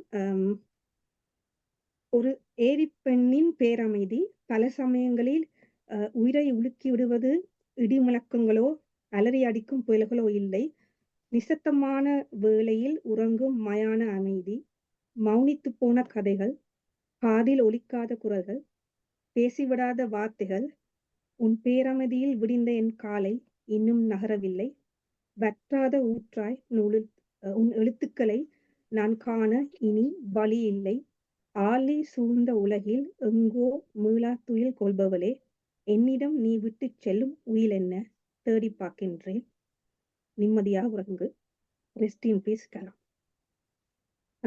நன்றி. அவ பற்றிய சில வார்த்தைகளை சொல்றதுக்கு வாய்ப்பளித்ததுக்கு நன்றிமா. நன்றி அஞ்சனா. நாங்கள் நிச்சயமாக அவர் அந்த நூலை எழுதி மொழிபெயர்த்து முடியாவிட்டால் அவர் குடும்பத்தின் அனுமதியோடு அல்லது அவர்கள் அனுமதியோடு நாங்கள் எல்லோரும் இணைந்து அதை தமிழில் கொண்டு வருவதற்கு இங்கே இருக்கிற எல்லோரும் வந்து தங்களான முயற்சிகளை செய்வார்கள் என்று நினைக்கிறேன். நாங்கள் எல்லோரும் இணைந்து அதை கொண்டு வருவோம். இனி வேறு யாராவது அஞ்சலியை செலுத்த அல்லது கலா பற்றி தங்களது நினைவுகளை பகிர்ந்து கொள்வதாக இருந்தால் பகிரலாம். அதற்கு முதல் ஸ்ரீரஞ்சனி. ஒரு சின்ன விஷயம் சொல்லலாம் நினைக்கிறேன். சிறுகதை மஞ்சரி என்ற ஒரு மேகசின் வாரது லண்டன்ல இருந்து. அப்ப அந்த மேகசின் வந்து ஒரு அஞ்சலி கூட்டம் வச்சது கலாக்கு. அப்ப அதில் நான் இணைஞ்சு கொண்டேன். நான் அந்த நேரத்தில் அவ தாங்கள் மொழிபெயர்க்கிறதுக்கு பெர்மிஷன் எடுத்து மொழிபெயர்க்கிறது பற்றி கதைச்சவை. அப்போ உங்களுக்கு அதையும் தெரியப்படுத்தவும் நினைச்சேன். தயாளன் வந்து அதை பற்றி தான் குடும்பத்தோட தொடர்பு கொண்டு செய்ய போறேன்னு சொன்னவர். ஓகே, ஸோ ஆல்ரெடி யாரும் அதை கையில் எடுத்திருக்கீங்க? எவ்வளவு தூரம் நடந்துட்டுன்னு தெரியாது. அந்த கூட்டத்தில் அப்படி ஒன்று பேசப்பட்டது. தெரிஞ்சிருக்கட்டும் உங்களுக்குன்னு சொல்றேன். நன்றி. Okay, thank you. யாராவது நீங்க பேச விரும்பினால் பேசலாம். விஜி கையெழுத்தி இருக்கிறார். விஜி. எல்லாருக்கும் வணக்கம். அஞ்சனோட கவிதை மிகவும் என்ன ஒரு மனதை தொடுறதா இருந்தது. ரஞ்சன் பற்றி எல்லாரும் எல்லாம் சொல்லிட்டாங்க. சொல்றது கொண்டுமில்லை என்றாலும் ஏதாவது சொல்லணும் வந்துட்டு தான் கைவெட்டினா. ஏன்னா ரஞ்சன் என்னோட நான் இப்படி அறிமுகமானன்னு சொன்னா அவட சிறுகதையினூடாகத்தான். முதல் ஃபேஸ்புக்ல அவட எழுத்துக்களை பார்த்து இணைப்புக்கு கேட்டு இணைஞ்சிருந்த போது அவட கதைகளை வாதிச்சா பிறகு நானே டெலிஃபோன் அடிச்சு கதைச்சேனா. கதைச்ச நேரம் தான் எதிர்பார்க்கல இப்படி என்ற கதை இவ்வளவு இதா இருக்குதான்னு சொல்லி மிகவும் சந்தோஷப்பட்டா. அதுல இருந்து ரஞ்சனோட அடிக்கடி பேசக்கூடியதா இருந்து பிறகு பெண்கள் சந்திப்பு ஜூம் இணைய கலந்துரையாடல்ல தொடர்ந்து கலந்து கொள்றவ. அப்புறம் நாங்கள் தலிசம மேம்பாட்டு முன்னணியால நடத்தின இதுல ஒரு மீட்டிங்லையும் வந்து அவளுடைய தன்னுடைய கருத்தை வந்து அவ ஒரு பேச்சாளராக அழைக்கப்பட்டிருந்தவ. அந்த வகையிலையும் தொடர்ந்து எனக்கு முதல்ல கலாக்கு இப்படி பிரச்சனை இருக்குன்னு தெரியாது. அவ அந்த ஸ்கார்ஃப் கட்ட தொடங்கின பிறகு நான் யோசிச்சேன் ஒரு ஸ்டைல், அந்த உடுப்பு கேட்ட ஸ்கார்ஃப் கட்டுறான். அப்ப நேரா கதைக்கிற நேரம் நான் சொன்னேன், ஒரு நல்ல ஒரு ஸ்டைல் எடுத்திருக்கிறீங்க, உங்களோட என்ன போடுற உடுப்பு கேட்ட ஸ்கார்ஃப் கட்டுறீங்கன்னு சொல்ல சிரிச்சு போட்டுத்தான் அவ விஷயத்தை சொன்னா இப்படித்தானண்டு. ஆனா நான் அவக்கு சொல்ற நேரம் அவக்கு எவ்வளவு வேதனை இருந்திருக்குமன்றதெல்லாம் ஒரு பக்கம் இருந்தாலும் நமக்கு சொல்ற நேரம் வந்து அந்த வேதனையை எந்த வகையிலையும் வெளிக்காட்ட மாட்டாள். நமக்கு சும்மா சிம்பிளா ஒரு இதா சொல்லிட்டு போவா. அப்பதான் இந்த ஆங்கிலத்துலதான் நான் இதை பற்றி எழுதுறேன்னு கொஞ்ச காலத்துக்கு பிறகு எழுதுறேன்னு சொன்ன நேரம் அப்ப நானும் கேட்டேன், நானே தமிழ்ல ஏன் செய்யலாதாண்டு. இல்லை, நான் ஆங்கிலத்துல கொண்டு வரத்தான் விரும்புறேன். ஏன்னு சொன்னா அங்க இருக்கிறவங்க தன்னை கவனிச்சவங்கள், தனக்கு ஆலோசனை தந்தவங்கள், இப்பவும் தொடர்ச்சியாக தனக்கான ட்ரீட்மெண்ட்டை செய்து கொண்டிருக்கிறவங்களுக்கு இந்த புத்தகம் போய் சேரணும். அதுக்காகத்தான் நான் ஆங்கிலத்துல எழுதுறேன். ஆனா பிறகு தமிழ்ல வேணுமெண்டா கொண்டு வரலாம் அதை என்று சொல்லி. அப்ப நான் சொன்னேன், நான் கட்டாயம் தமிழ்ல கொண்டு வாங்க, இது பெண்களுக்கு வந்து சரியான உதவியா இருக்கும், கட்டாயம் கொண்டு வரணும் என்று சொல்லி சொன்னேன் நான். பிறகு தொடர்ந்து எனக்கு அந்த அவட எழுத்துக்கள் வந்து ஒரு வெளிப்படத்தன்மையோட இருக்கிறதுல எனக்கு நல்லா பிடிக்கும். அந்த நாங்க ஒரு தரம் அந்த விமர்சன அவட ஸ்ரீ ரஞ்சனிட புத்தகமும் கலாட புத்தகமும் எடுத்து விமர்சனம் செய்த நேரம் வந்து 2 பேர் எழுத்தும் ஒரே வகையான விடயத்தை தொட்டிருக்கும். அந்த பெண்கள்ற வயது போன பெண்கள்ற பிரச்சனை, பெண்கள்ற குடும்பத்துக்குள்ள வார பிரச்சனை, இந்த பாலியல் சுரண்டல் பிரச்சனைகளை தொட்டிருக்கும். கலாட சிறுகதைகள் முக்கியமாக எனக்கு அவட சிறுகதைகள்ல கூட நாட்டம் இருக்கிறது என்னன்னு சொன்னா, இப்படியான கதைகள் எழுதுற நேரம் ஒரு உளவியல் ரீதியான அந்த பெண்கள் பாதிக்கப்படுற நேரம் வந்து அந்த உளவியல் ரீதியான கருத்துக்களை முன் வச்சு கலா எழுதும். அப்ப அது வந்து ஒரு அவருக்கு வளமையாக இருக்கக்கூடிய நகைச்சுவையோட சேர்ந்து எழுதக்குள்ள வந்து மிகவும் அருமையாக இருக்கும். அப்புறம் அபத்தத்திலையும் தொடர்ந்து எழுதின அந்த பத்திகள் வந்து நல்லா இருக்கும். அப்படி ஒரு நண்பிய நாங்கள் பெண்கள் சந்திப்புக்கு லண்டனுக்கு போன நேரம் தான் நேரா கண்ட நாங்கள். அதுக்கு பிறகு இலக்கிய சந்திப்புக்கு வந்தவ. அப்படி இலக்கிய சந்திப்புக்கு முதல் கண்டதா. அதுக்கு ஏதோ ரெண்டுலேயும் தான் நான் கலாவை நேரா கண்டு பழகினது. உண்மையா வீட்டை நிக்கலன்றது இப்ப கவலையா கிடக்குது.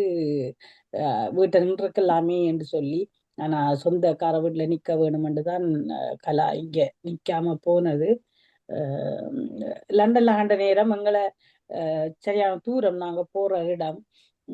அப்ப கார்ல எங்களை கொண்டு இறக்கி விட்டுத்தான் கலா போனது. அந்த நேரமும் மிகவும் அருமையா பழகினோம். அப்பதான் ஒரு போட்டோவும் எடுத்தோம். உண்மையா மிகவும் கவலைய. நன்றி.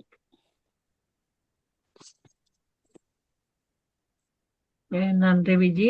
அடுத்த ராஜேஷ் அக்காவும் மற்றது ஜோசபினும் கேட்டிருக்கணும் கதைக்கிறதுக்கு. ராஜேஷ் அக்கா.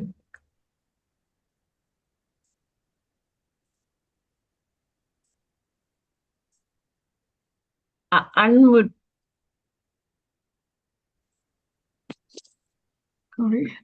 வணக்கம் எல்லோருக்கும். சகோதரி கலா ரஞ்சன் அவர்களை பற்றி நீங்க நிறைய சொல்லியிருப்பீங்க. சாரி நான் லேட்டா வந்ததுக்கு.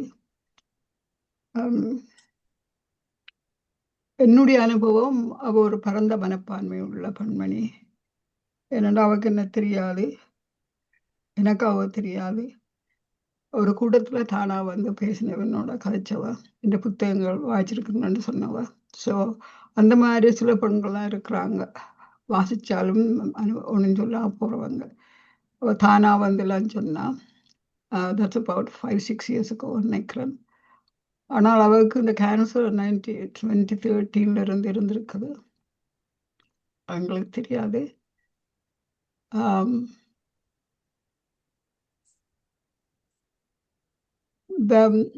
ஒரு கேன்சர் வந்து அந்த சிவியர் ஸ்டேஜுக்கு வரைக்க அந்த அனுபவங்கள் எல்லாத்தையும் புத்தகங்கள் எழுதிருக்கு. அந்த தண்டு புத்தகத்தில் எழுதிக்கிறேன்னு சொன்னா. அது ஆங்கிலத்தில் வந்ததை பற்றி நான் மிக சந்தோஷப்படுறேன். ஏனென்றால் அது thank you to the people who she work with mainly. ஏனென்றால் அந்த கேன்சர் சர்வீஸ்ன்றது அதில் வேலை செய்த ஆட்களுக்கு நாங்கள்லாம் எத்தனையோ கேன்சர் பேஷண்ட்டை பார்த்துருக்குறோம். அந்த பெயின், அந்த சடன் பெயின், அதோட சேர்ந்து வேலை செய்யறதுக்கு டெடிக்கேட்டடாக இருக்குதுகள். நர்சிங் சிஸ்டம், அந்த கேன்சர் யூனிட்ல இருக்கிறார்கள் எல்லாம். அதுக்குத்தான் அந்த புத்தகம் டெடிக்கேட்டட் பண்ணியிருக்கிறான்னு நினைக்கிறேன். மற்றது அவன் என்னுடைய ஒப்சர்வேஷனை தான் சொல்றேன். அவன் பழக்க முறை, அந்த சிரிப்பு, அடுத்தது சொல்ற விதம் எல்லாம் பியோ ஒனஸ்டா இருக்கிறது. அதான் நான் புரிஞ்சு கொண்டது. ரெண்டாவது சிலர் வந்து கை கேட்க டாக்கிங் about விளங்கும். அதனால் சீஸ் ரியலி பியோ. அந்த அக்காண்டு சொல்ல அக்கா உணர்வு இருக்கும். அப்படியெல்லாம் பழகினவ. அவர் இந்த புத்தக மொழி கிடைக்க I couldn't go. I was ill. I can't travel. I can't do that anyway. அவள் ஃபோன் பண்ணி சொன்னான், அம்மா எனக்கு வர முடியாதும்மான்னு. தெரியுமாக்கான்னு சொன்னவ. ஆனால் அந்த அன்பு, அந்த பிள்ளை எல்லாரையும் சௌதியாட்டம் பார்த்தது. எல்லாரையும் சிநேகிதியா பார்த்துன்றதை விட சகோதரத்தோடு தான் இருந்தவ. நான் சொன்னேன், I had a surgery, I can't come and சொல்ல விளங்குறாக்கான். So she can't feel it.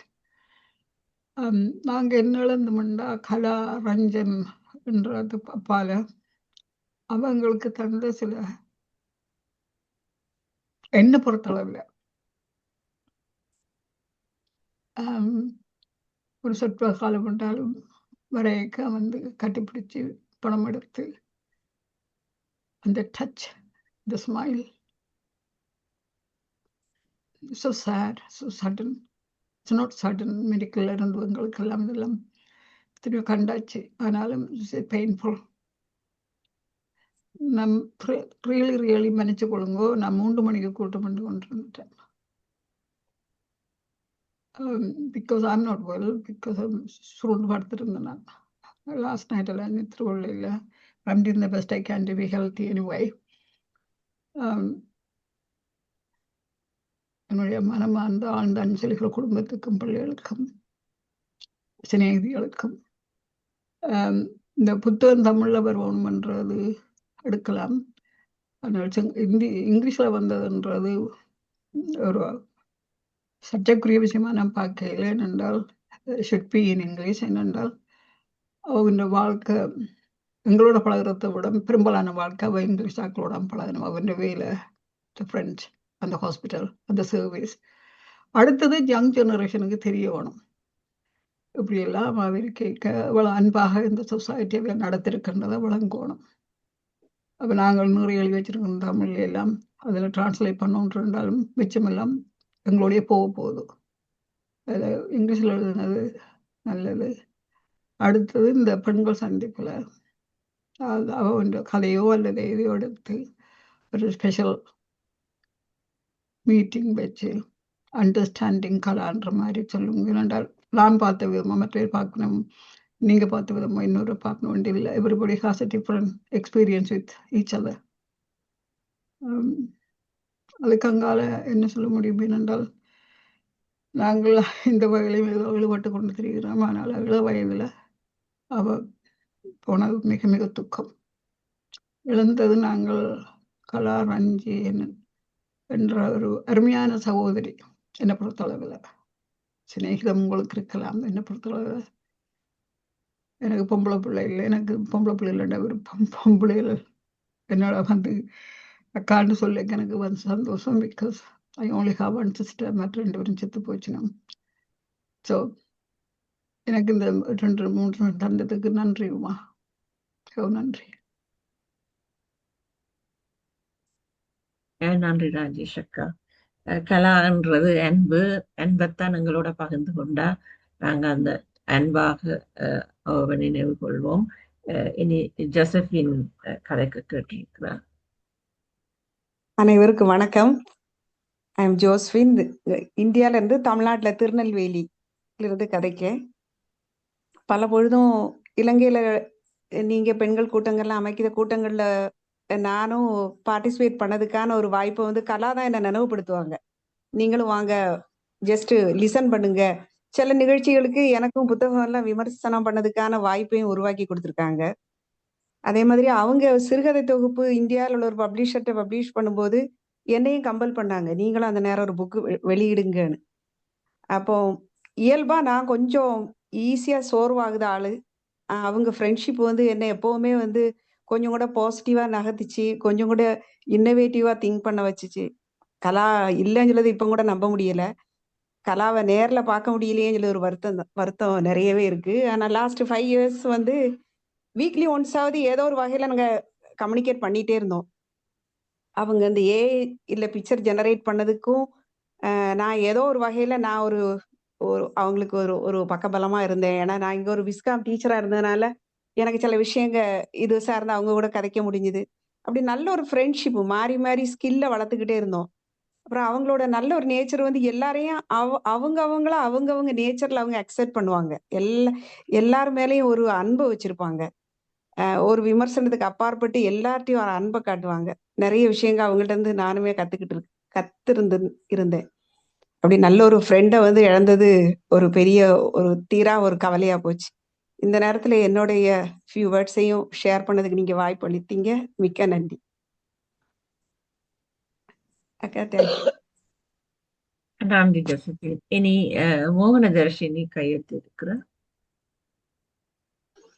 வணக்கம் தோழர்.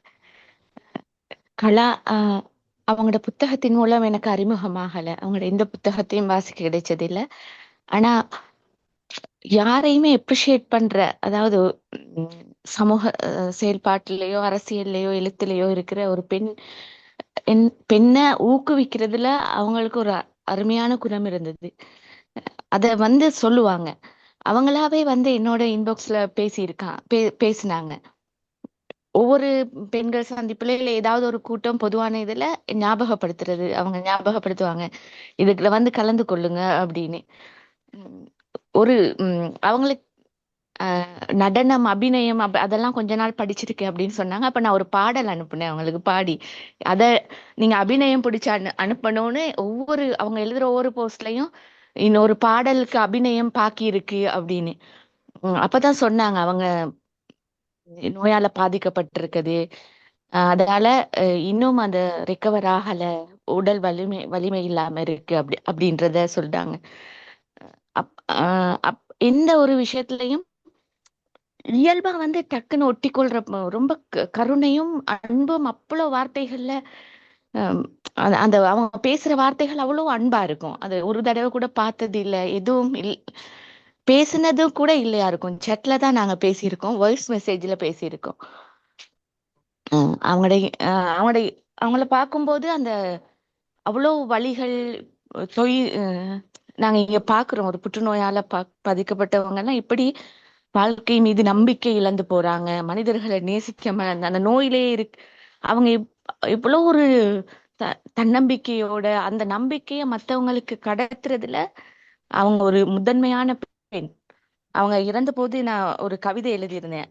அந்த ஷாக்கிங் என்னால அவங்க கடைசியா ஒரு பதிவு எழுதிட்டு போயிருந்தாங்க, காதோடு தான் நான் பேசுவேன்னு, அவங்கள தொந்தரவு பண்ணுவேன் நானு. நான்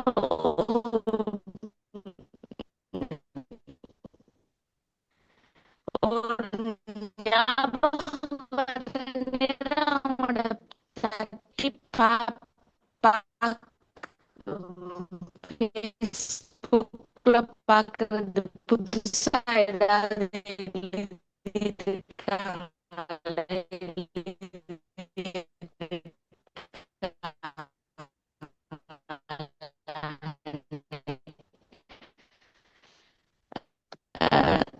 ஆனா அவங்களோட மகன் தான் எழுதியிருந்தாங்க. அந்த பதிவை கூட நான் சரியா விளங்கி கொள்ளல. அவங்க தான் எழுதுறாங்க, அவங்களோட அம்மா எழுதிட்டாங்க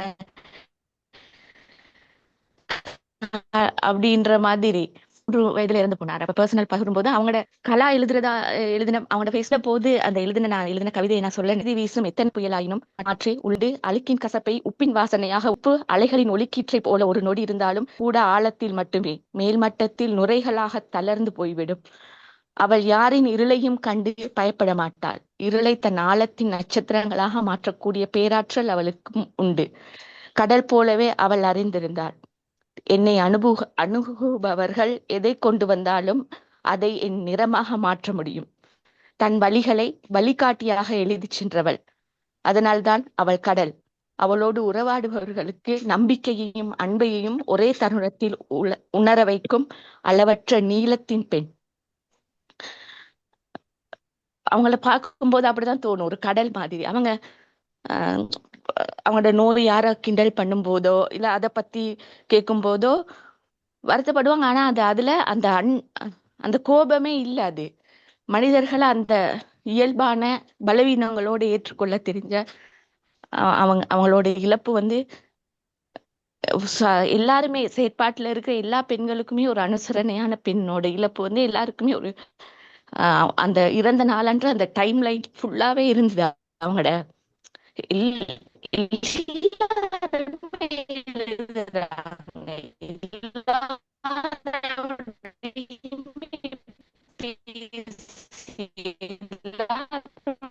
அன்பு காட்டி அப்படி எழுதுறேன். மருந்துகளின் வாசல் என்று இலை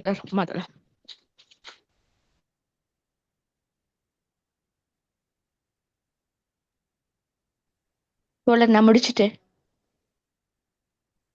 ஓகே, நன்றி தோழர். வேறு யாராவது பேச போறீங்களா?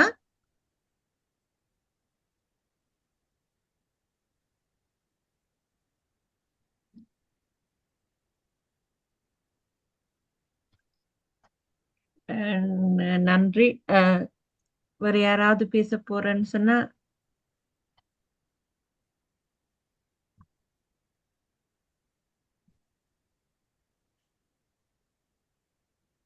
பேசுவதற்கு ஒருதரும் இல்லாதபடியால் நாங்கள் முடித்துக் கொள்ளலாம். நாங்கள் இது அஞ்சலி நிகழ்வென்றபடியால் கலா பற்றின அனுபவங்களைத்தான் பேசினோம். கலாவின் எழுத்துகள் சார்ந்து நாங்கள்